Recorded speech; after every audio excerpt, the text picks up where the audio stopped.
lộc sa na le lo pina chị na le min than na ho nan mi tin bôi ta so pi nang din muốn hay là thì ngày tôi hát cái sóng mà và cái duyên giá có về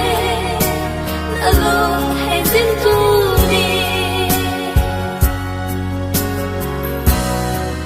và cái thu tép thôn lâu đi mi tình ni khơi nga tu tan na ding chỉ ding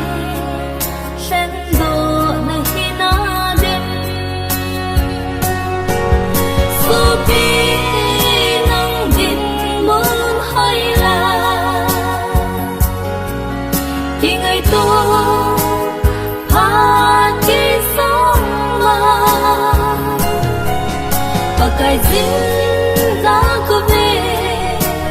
đã luôn hay duyên tu đi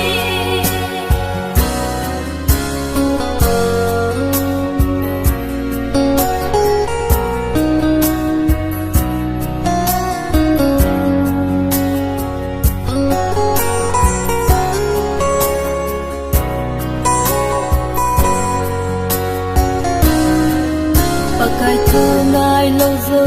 dề tuôn sọt á thi na chẳng đinh mà thu duy ho vàng chú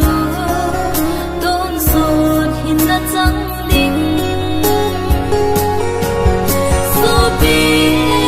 nang din muốn hay là thì ngày tôi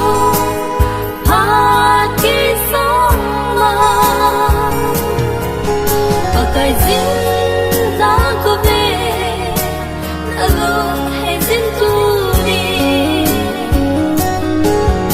so pi nang din muốn hay là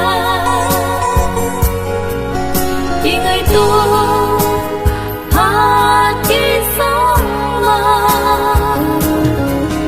và cái duyên giá có về